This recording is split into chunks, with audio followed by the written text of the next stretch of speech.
Paz do Senhor Jesus Cristo, a você, vencedor, vencedora, a você, minha irmã e meu irmão, a você, meu amigo e minha amiga.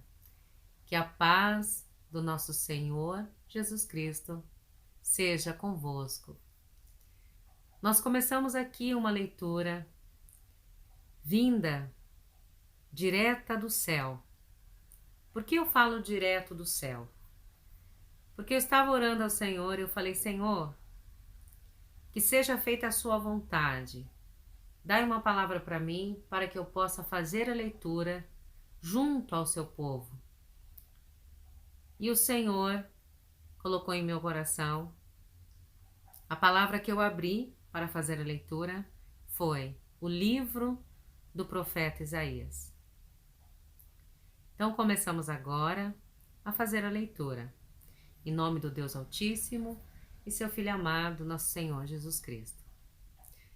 O livro do profeta Isaías fala da descrição dos pecados e dos sofrimentos do povo. Capítulo 1 e diante.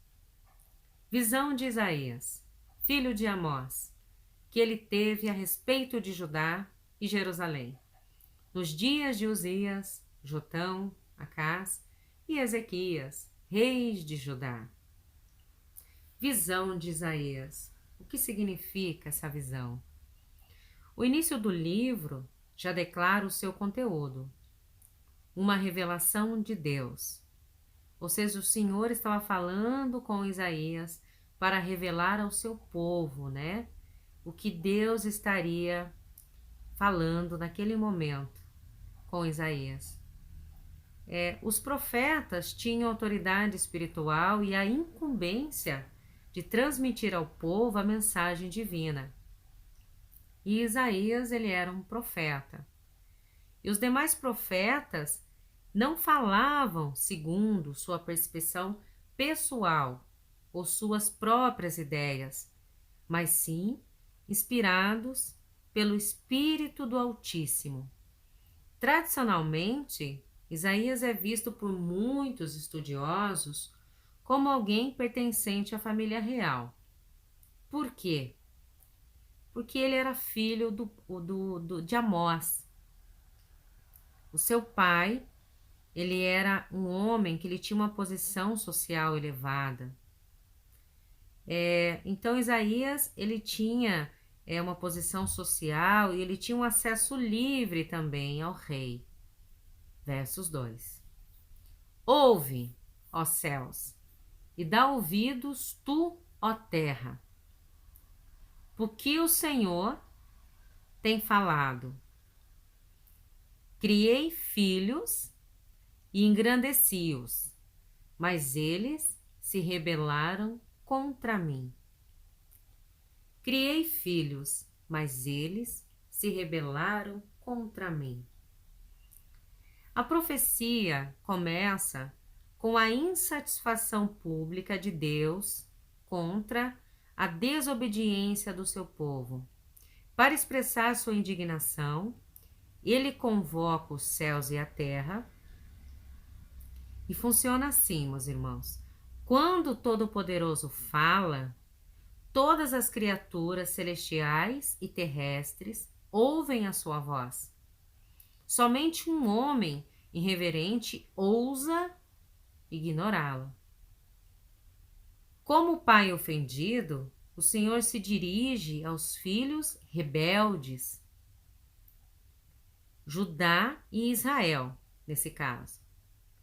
Ele havia lhes entregado a lei e as promessas e feito aliança com Judá e Israel, ou seja, uma aliança feita com eles. O Altíssimo lhes deu todas as condições necessárias para que vivessem em harmonia, se obedecessem. No entanto, o povo preferiu desprezar e se rebelar. Nada entristece mais um pai do que ver seus filhos trilharem caminhos pelos quais ele não ensinou. Nós, como pai e mãe, sentimos muita dor quando nós falamos para o nosso filho, filho, vai por esse caminho, e por alguma razão ele entende e vai para um outro caminho. Ele entende de uma forma que não é uma forma que nos deixa felizes. Agora imagina Deus Altíssimo, né? Ali ele tinha falado com Judá e Israel. Ele trabalhava com aquele povo com muito amor. Mas mesmo assim os filhos se rebelaram contra Deus. Então Deus ficou muito triste. Versos 3. O boi conhece o seu possuidor, e o jumento a manjedoura do seu trono. Mas Israel não tem conhecimento. O meu povo não entende. O boi conhece. Vamos entender um pouquinho o que é essa palavra. A estupidez humana é tão grande que, ao ser comparada ao senso dos animais, alcança larga vantagem. Deus citou o exemplo do boi e do jumento nas suas palavras, os animais que, embora sejam irracionais, são capazes de reconhecer a voz do seu dono e as mãos que os alimentam. Eles reagem com gratidão e fidelidade à bondade que recebem. O homem, porém, insensível e ingrato, não honra o Criador e o sustentador da vida. Assim, sem entendimento, muitas pessoas seguem o seu caminho contra a vontade do Altíssimo, acreditando que suas conquistas são frutos apenas dos próprios esforços. Vamos para o versos 4. Aí, nação pecadora, povo carregado de iniquidade, descendência de malfeitores, filhos corruptores, deixaram o Senhor, blasfemaram o Santo de Israel, voltaram para trás. Verso 6. Desde a planta do pé até a cabeça não há nele coisa sã, senão feridas, inchaços e chagas, podres, não espremidas, nem ligadas, nem amolecidas com óleo. No versos 4 e no verso 6, não há coisa sã. O povo era visto perante Deus como um corpo enfermo, da cabeça aos pés, pois tudo estava contaminado, incluindo a mente e o coração. Não havia uma única parte sã. Ao contrário, o corpo inteiro estava repleto de feridas, contusões e chagas apodrecidas. O pecado era a causa daquele estado espiritual deplorável. A antiga e honrosa condição de Israel, liberto da escravidão no Egito e conduzido de modo grandioso à sua terra, estava se perdendo lentamente. Dessa forma, não brinque com a desobediência à palavra, o Senhor nos alerta. Por isso, causa dor e morte. Contudo, se o distanciamento de Deus é a principal causa de destruição, o arrependimento sincero dos erros e a submissão ao Senhor são a razão não apenas da cura dos males, mas também da salvação da alma. Ou seja, que por mais que a pessoa esteja no pecado, esteja distante do Senhor, se essa pessoa ela se arrepender sinceramente dos seus erros e for submisso ao Senhor, ela vai ser curada dos seus males. E o Senhor não fala só dos males da terra, que são as aflições que passamos, mas também da salvação da alma. Ele está falando aqui de vida eterna. A pessoa, se ela se arrepender de todo o seu coração e for sincera em sua busca, em conexão com o Senhor também a salva a sua alma. Muito profundo, né, meus irmãos? Vamos para os versos. Verso 9. Se o Senhor dos Exércitos não nos tivesse deixado algum remanescente, já como Sodoma seríamos e semelhantes a Gomorra. Versos 10.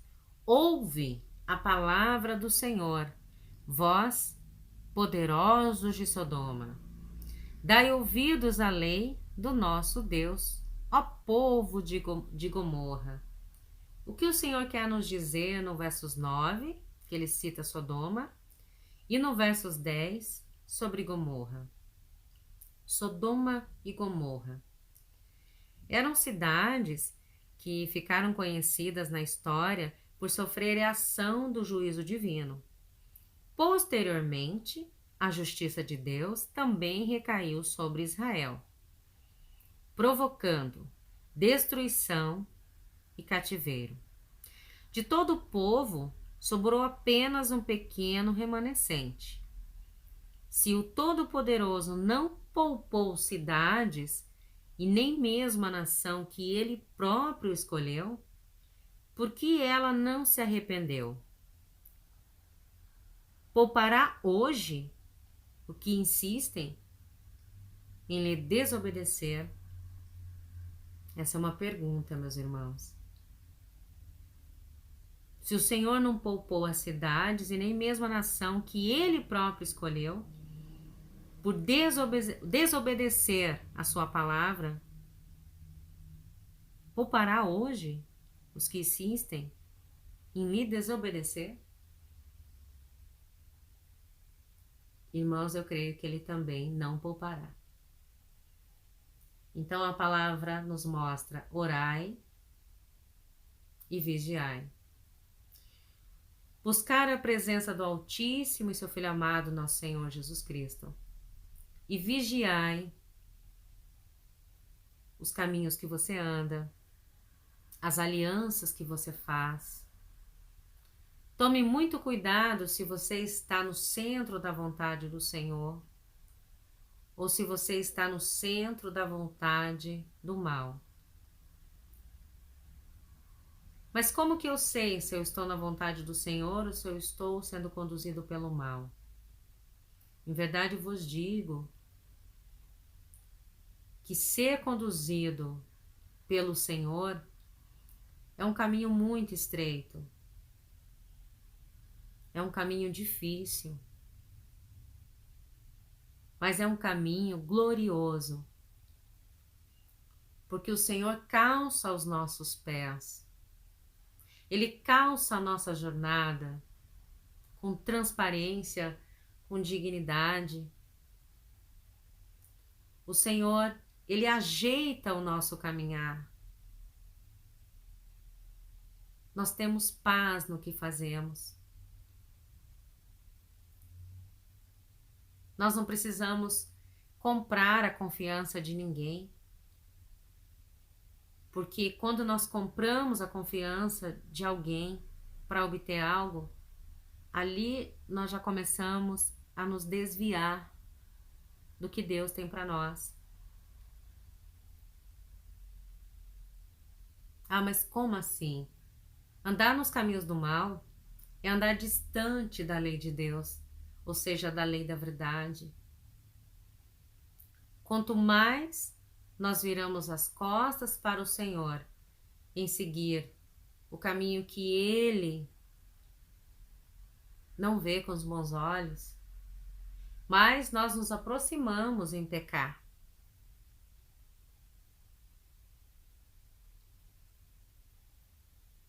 E sendo assim, meus irmãos, o Senhor nos deixou o livre-arbítrio de escolha. Ele não induz nós a nada. Ele simplesmente apresenta a sua santa palavra a nós e diz: filho, eis-me aqui. Eu lhe dou o livre-arbítrio. Seguindo eu, você terá isso Isso. Não seguindo eu, você compromete a sua salvação.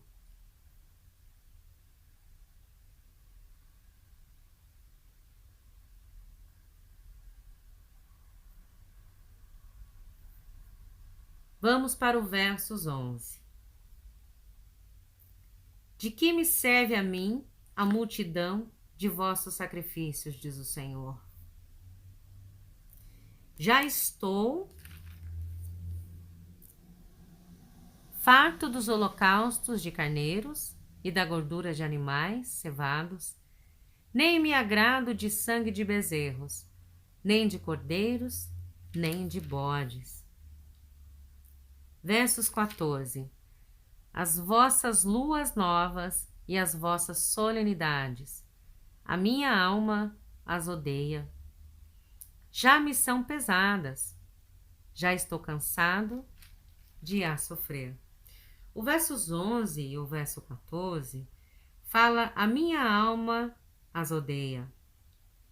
O Senhor está falando aqui das ofertas, os sacrifícios, o incenso aromático, o temor em guardar os sábados, as solenidades de lua nova, as festas religiosas e toda a convocação solene que antes havia sido prescrita pelo Senhor, tornaram-se agora abomináveis a Ele.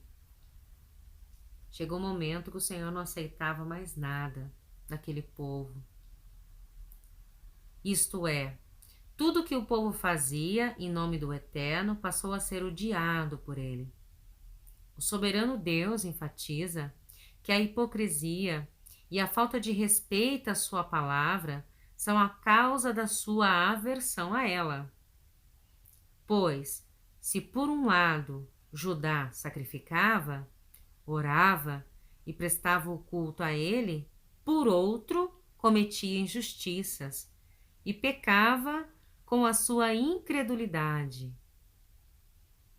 Com isso, o Todo-Poderoso ensina que ofertas, rituais e solenidades não compensam o desprezo aos seus preceitos e não têm nenhum valor se não vierem de um coração puro. Um coração puro é um coração contrito, é um coração que obedece, é um coração que segue os mandamentos de Deus. Então, o Senhor, Ele diz nessa palavra que se nós não tivermos um coração puro, de nada adianta. Amém? Vamos para o versos 15. Por isso, quando estendei as ofertas, as mãos, escondo de vós os meus olhos. E ainda que multipliqueis as vossas orações, não as ouvirei, porque as vossas mãos estão cheias de sangue. Escondo de vós os meus olhos. Vamos ver o que o Senhor quer dizer com esse versos 15. O Altíssimo alegou que os israelitas traziam as mãos sujas de sangue, como se fossem assassinos. Por esse motivo, o simples gesto de erguer as mãos em oração se tornou repulsivo diante do Senhor. É claro que o significado desse sangue não era literal, mas representava espiritualmente a injustiça cometida contra o próximo e as iniquidades sem arrependimento. Uma vez que o Senhor falava e Judá não ouvia, ele também se recusava a atender às suas orações. O que o Senhor está nos dizendo aqui? Que nós temos que andar conforme os seus mandamentos, porque se nós não andarmos conforme os seus desígnios, da mesma forma o Senhor vai recusar a nossa oração, porque não adianta nada nós orarmos hoje e pecarmos amanhã. Depois de amanhã nós ora e depois de amanhã nós peca. Nós temos que escolher o lado que nós queremos, se é o lado do bem ou se é o lado do mal, porque o pecado é seguir os planos do mal. Então, nós temos que tomar muito cuidado, meus irmãos. Nós temos que ficar do lado do Senhor, nós temos que olhar para a sua face, pedir a sua misericórdia e caminhar conforme os seus desígnios, ou seja, os seus mandamentos. E pedir quando nossas forças enfraquecer, Senhor, renova as minhas forças. Senhor, eis-me aqui, Senhor. Eu preciso, Senhor, que o Senhor renove as minhas forças, Pai. Eu preciso, Senhor, que o Senhor renove o meu fortalecimento.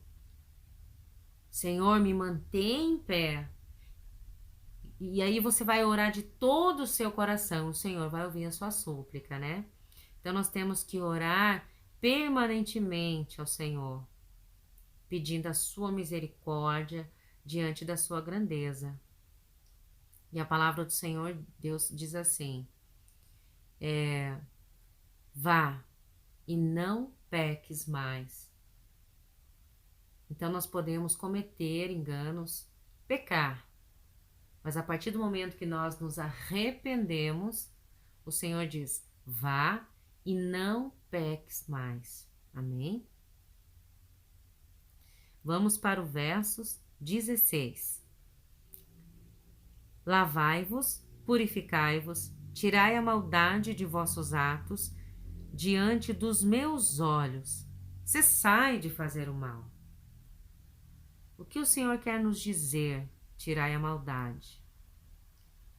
Embora a cerimônia de purificação fosse religiosamente praticada, o Altíssimo acusou as pessoas de estarem com as mãos sujas de sangue. Por isso ordenou que as mãos fossem lavadas e apresentou a maneira que o povo deveria fazer isso, abandonando a maldade dos seus atos. Isso mostra que quando uma pessoa toma a decisão de renunciar ao pecado, ela entra em um processo de purificação. Portanto, santidade gera separação do mal e, consequentemente, pureza. Ou seja, nós temos que encontrar um caminho. Deixar o mal é se purificar, é trazer pureza no nosso ser. E, logicamente, você atrai para você a paz que tanto desejamos. Amém? Isso não significa uma mera formalidade externa, mas uma mudança interior. Quando nós somos purificados pela mão de Deus, há uma grande mudança em nós. E as pessoas podem ver, porque é uma mudança interior. Ou seja, uma atitude de rejeitar tudo aquilo que Deus odeia. Você passa a caminhar dentro dos desígnios do Senhor. Você passa a rejeitar tudo aquilo que Deus odeia. O gosto teu pelas coisas que você fazia, você passa a rejeitar aquilo. Porque a tua mudança, ela vem interna, ela vem da sua alma. E, consequentemente, fisicamente, ela se expõe. Você se torna uma nova criatura, uma nova pessoa. É uma pessoa que vai pensar diferente, se torna uma pessoa que vai agir diferente. Tudo vai mudar ao seu redor e todos verão a grande mudança. Verso 18. Vinde então e raciocinemos juntos, diz o Senhor. Ainda que os vossos pecados sejam como a escarlata, eles se tornarão brancos como a neve. Ainda que sejam vermelhos como o carmesim, se tornarão como a branca lã.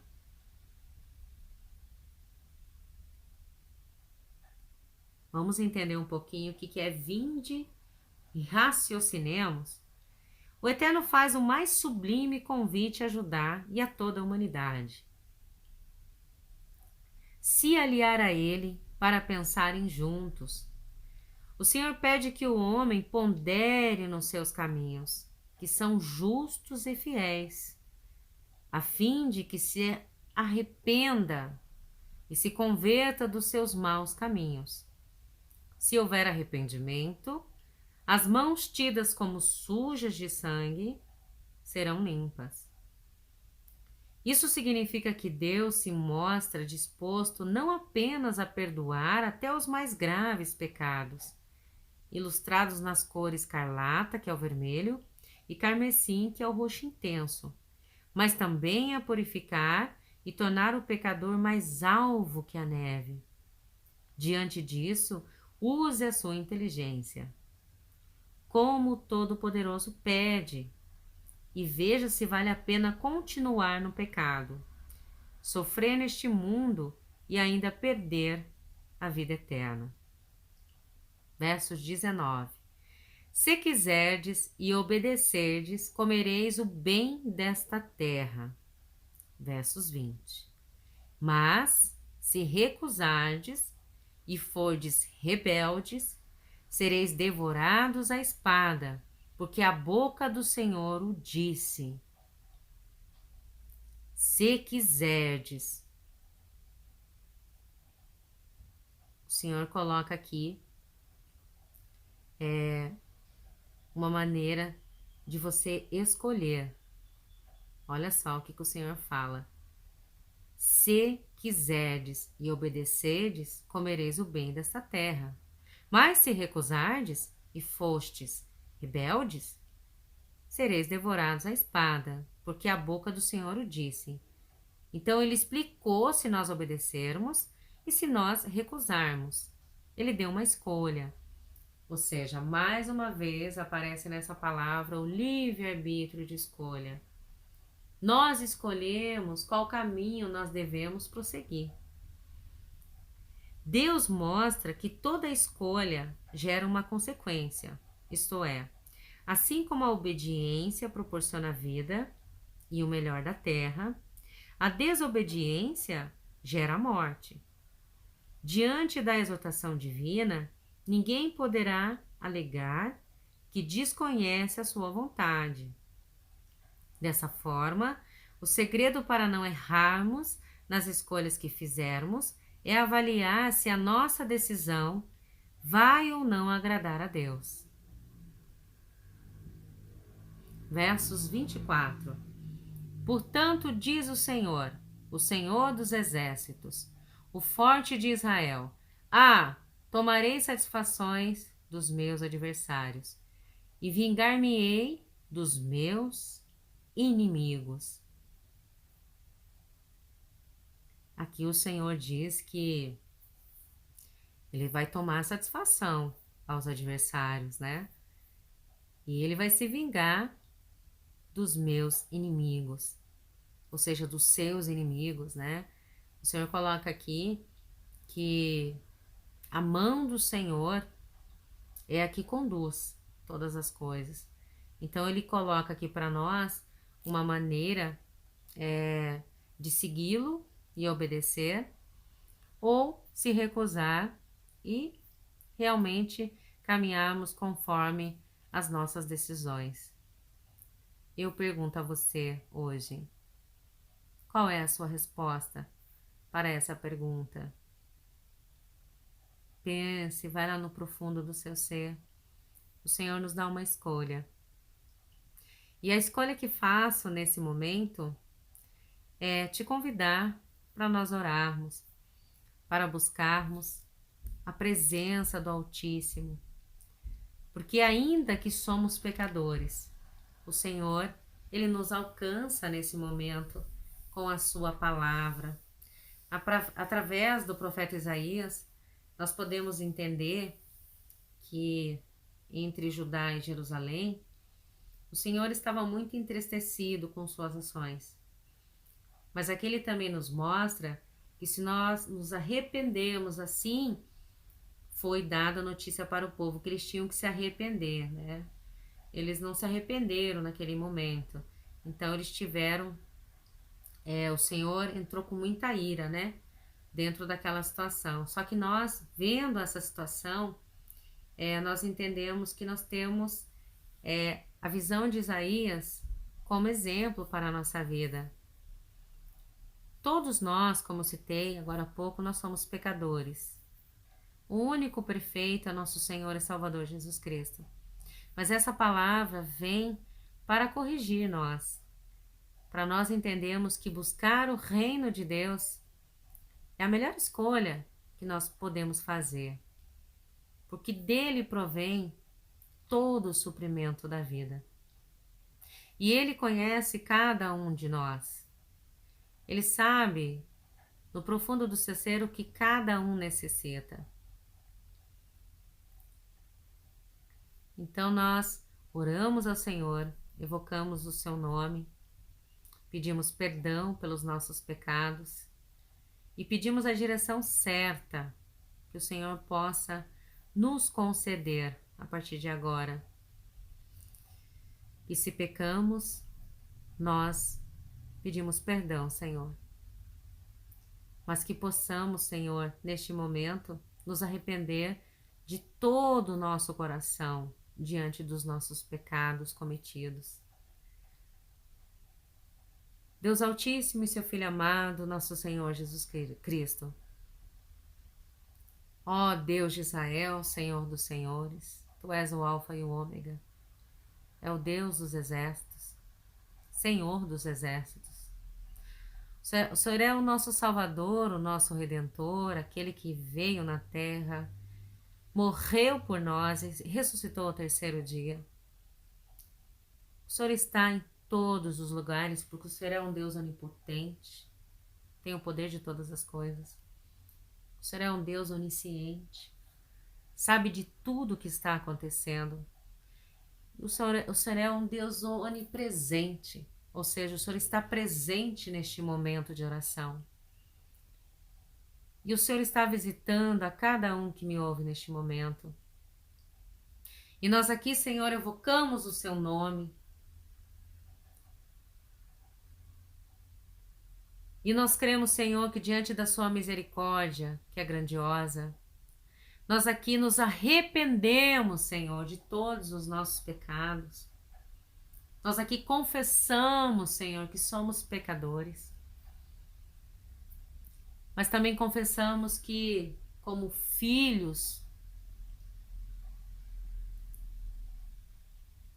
nós nos arrependemos de todos os pecados cometidos. E nós cremos, Senhor, que o Senhor ouve as nossas orações. E nós o buscamos aqui com um coração sincero, com um coração quebrantado. Nós somos um povo, Senhor, escolhido, Senhor, neste momento, para levar a tua santa palavra.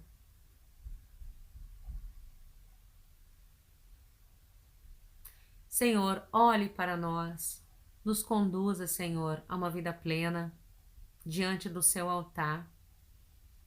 Nos ensina, Senhor, como devemos caminhar.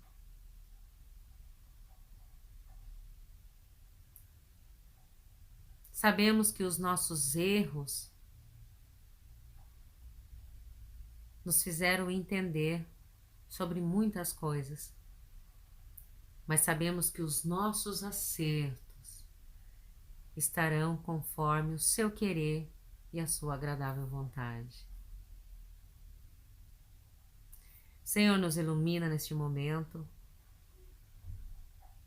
Revitaliza em nós, Senhor, o teu Espírito Santo.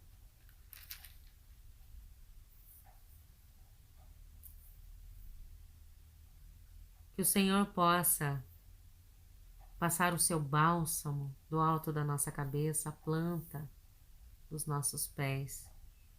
Que nós possamos, Senhor, ser purificados com a tua valiosa presença.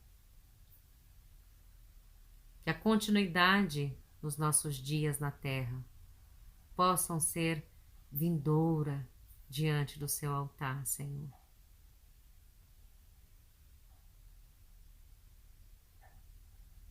Nós renunciamos aqui, Senhor, todo o pecado, nos santifica e nos separa, Senhor, de todo o mal. Que a nossa mudança interior comece hoje, nesse exato momento. Que a pureza venha em nossos corações. Que nós possamos nos tornar novas criaturas, Senhor, diante do seu altar. Pai eterno, Pai sublime, nós queremos fazer uma aliança com o Senhor. Nós queremos andar nos seus caminhos, ser justos e fiéis, conforme os seus desígnios, Senhor. Purifica-nos, Pai. Nos proporcione uma vida melhor diante da sua vontade para conosco. Que nós possamos, Senhor, fazer as escolhas certas. Que as nossas decisões venham lhe agradar, ó Deus.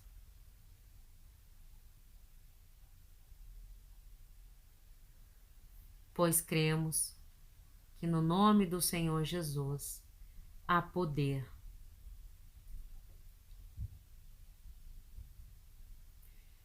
Deus Altíssimo e seu Filho amado, nosso Senhor Jesus Cristo, aqui nós entregamos esse pedido de oração, Senhor. E sabemos, Senhor, que se nós se submetemos ao Senhor, nenhuma condenação há para nós. Que o Senhor possa nos receber neste momento, Senhor. Nos tocar com o poder de suas mãos e nos dar uma nova oportunidade de seguir em frente, caminhando conforme o seu querer. Pai nosso que estás no céu, santificado seja o teu nome. Venha a nós o teu reino. Seja feita a tua vontade, assim na terra como no céu. O pão nosso de cada dia nos dai hoje. Perdoai-nos as nossas ofensas, assim como nós perdoamos aqueles que têm nos ofendido. E não vos deixeis cair em tentação, mas livrai-nos, Senhor, de todo o mal, porque teu é o reino, o poder, a glória, o domínio, a força, para todo sempre. Em nome do Pai, do Filho e do Espírito Santo, nós te agradecemos. Glórias a Deus por essa palavra. A ti toda a honra, Senhor, e toda a glória. Nós aqui te agradecemos de todo o nosso coração. Amém. Meus irmãos e minhas irmãs, vencedoras e vencedores, olha, lendo essa palavra, eu tenho certeza que nós saímos edificados de ter esse ensinamento que vem muito profundo dentro da nossa alma. A nossa alma se alimentou aqui de uma forma extraordinária. O Senhor nos ensinou como que nós devemos recusar o mal e abrir na nossa vida o espaço para o bem, para nós andarmos em santidade com o Senhor Altíssimo e seu Filho amado, nosso Senhor Jesus Cristo. Então o Senhor hoje Ele nos purificou. Receba, meu irmão e minha irmã, essa paz maravilhosa que eu sinto nesse momento e com certeza você está sentindo aí também. Amém? Até o próximo podcast. A Palavra de Deus. Amém? Um abraço para você. Fica com Deus.